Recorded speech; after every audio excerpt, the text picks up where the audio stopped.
They've been here for a long time. Not just ancient aliens folklore, but scientifically curious evidence across thousands of years, across multiple continents, pointing to something else, something older than any known civilization. Let's follow the clues. You are not allowed to know any of this. My mind was hacked by aliens. This is the truth, and it changes everything. Mind hacked. Göbekli Tepe, in modern-day Turkey, is the oldest known megalithic site on Earth. Carbon dated around 9600 BCE. That's 7,000 years older than Stonehenge. It was deliberately buried after being used, as if to preserve it for the future. Its construction required advanced engineering and astronomical knowledge. It depicts non-native animals and abstract symbolism. Appears fully formed with no evidence of development over time. No precursor, no ramp up, it just appeared. This aligns with the theory that a more advanced force helped seed or restart civilization after the Younger Dryas cataclysm, or Ice Age. A hypothesis championed by Graham Hancock and Randall Carlson. Hancock argues that a comet fragment hit North America, triggering a sudden climate change, the extinction of multiple large mammals, the collapse of pre-existing cultures. This cosmic trauma mirrors ancient flood myths across the globe. The Epic of Gilgamesh, Noah's Ark, Zeus, Hindu flood tales, Native American deluge stories. Many describe sky gods or serpents descending afterward, offering knowledge, tools, calendars, agriculture. Coincidence or coordinated reseeding? Then, the Great Pyramids of Giza, one of the greatest architectural mysteries of all time, one of the 7 wonders of the world. Built with mathematical precision, its measurements encode the golden ratio, the speed of light, the precession of the equinoxes, the precession of Earth. The dimensions of Earth scaled to the meter. The definition of the meter is intrinsically seated in the pyramid. The meter is a function of the Earth's diameter. We didn't officially define the meter until 1793, and now it is a function of the speed of light. Apparently they knew that 5,000 years ago. The Great Pyramid is aligned to true north within 3/60ths of a degree, better than most modern compasses. The precision in the boxes of the Serapeum, perfectly square, within 12.7 microns. Flat surfaces with 5,000ths of a millimeter in deviation. Internal corners dead square, beyond modern construction tolerances. Perfectly plumb, despite the boxes weighing 70 tons. Precision that exceeds the precision found in modern race engines. Precision cut into granite and dorite. This wasn't trial and error. It was intentional design, impeccable execution, even to today's standards.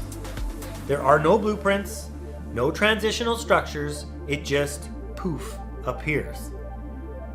Ancient Hindu texts describe flying machines called Vimana, metallic crafts powered by mercury engines and anti-gravitational propulsion, engaged in aerial battles with beam weapons, capable of interplanetary travel. These don't read like metaphors, they read like technical documents. At a time when most of the world was hunting and farming, India described anti-gravity and particle beams. The Nazca lines in Peru, massive geoglyphs carved into desert ground, visible only from the air. Over 300 figures, humanoids, birds, monkeys, straight lines running up to 30 miles. No visible function for agriculture, water, or ritual. They weren't meant to be seen from the ground.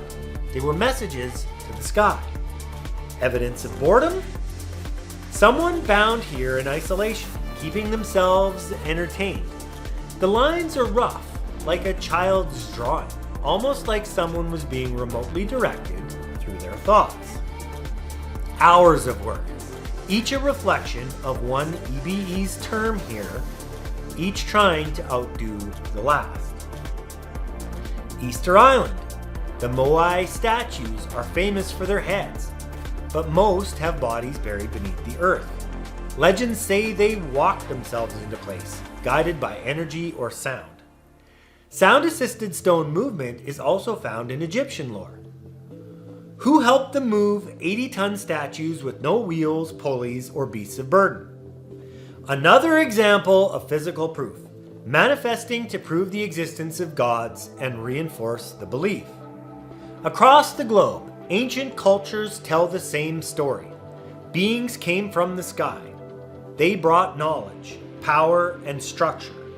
They were mistaken for gods. Then they left, or hid.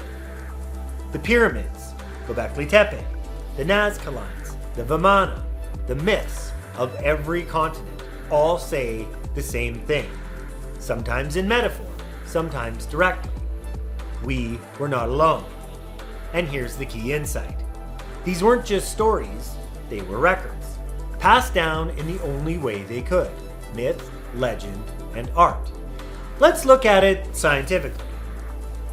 Corroboration across time, culture, and geography, shared archetypes, sky beings, orbs, chariots of fire, glowing gods, technological anachronisms, tools, and knowledge out of time, civilizational leaps with no buildup, massive objects moved, a seemingly impossible task, given their mass. This isn't myth, it's contact. Fragmented, misunderstood, retold. They monitored us, intervened occasionally, left monuments as signals, claims, or warnings. So when did they come? Let's follow the logic and the evidence. 70,000 years ago, they discovered fusion. 20,000 years ago, they started looking for a new home. 12,000 years ago, they arrived, and the Younger Dryas impact happened. 9600 BC onward influenced recovery cultures, Göbekli Tepe, for example. 2600 BCE constructed the Great Pyramid. 500 to 1200 BCE appeared across the world, leaving physical and mythic traces. They came to Earth to observe, to alter, to guide. They wore the faces of the gods across every culture. They appear again and again. Thoth gave Egypt writing. Zeus threw lightning from the sky. Odin rode on an 8-legged steed through the air. Quetzalcoatl, a feathered serpent from the stars. Enki and Enlil molded mankind in Sumer. Shiva danced creation and destruction. Mercury flew with winged sandals. Different names, different stories, same presence. They weren't gods, they were encounters, retold by people who had no other frame. Stories like the ones I was told, in a virtual space, where anything is possible, done in a way that even now, with our current understanding, I struggle to articulate. To a Bronze Age human, a spaceship is a chariot of fire, a flaming serpent, a glowing throne. A being in a tech suit or a robot might look like a god with radiant skin, eyes of light, wings of fire, a voice that echoes without speaking. They weren't magic, they were machines, misunderstood by early humans. Why do all cultures have gods of the sky, fire, architecture, war, knowledge, the underworld, the sun, the moon, time? Because they were interacting with the same types of beings, beings performing similar functions all across the planet. They weren't divine, they were assigned, administrators, guides, watchers, guardians. They gave us tools, calendars, writing, math, and even laws. Eventually they vanished or cloaked themselves in something we no longer recognize. But they left behind star maps in temples, mathematical constants in stone, myths that mirror DNA, genetics, and cosmology. warnings of time cycles and catastrophe. Their stories became religion, their names became legend, their machines became symbols carved into stone. What if it's all the same story? What if Zeus's thunderbolt, Thor's hammer, Ra's solar bark, Quetzalcoatl's serpent, Shiva's trident, Hermes' staff, and Odin's eye were all versions of the same technology? What if gods with bird heads, flame hair, or serpent bodies weren't metaphor, but literal descriptions? What if ascensions to the heavens was just boarding? What if our myths were never fiction? What if they were witness reports? At some point, it seems they stopped walking among us. Or did they? My abduction in Mexico would suggest otherwise. It challenges the idea that they ever left at all. So how deep does this mystery go? The more you see, the crazier it gets. The symbols, the structures, the myths. At first, they look like scattered puzzle pieces.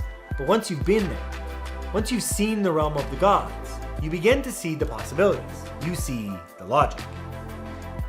You can walk in their footsteps across centuries. You begin to understand their reasoning. And when you understand their culture, when you've walked a mile in their shoes, every strange piece suddenly fits. Not a myth, not magic, not madness. Just something older, smarter, and already here. Something alien. If you like the content, smash that like button, hit subscribe, comment, tell me about your dog, whatever you figure.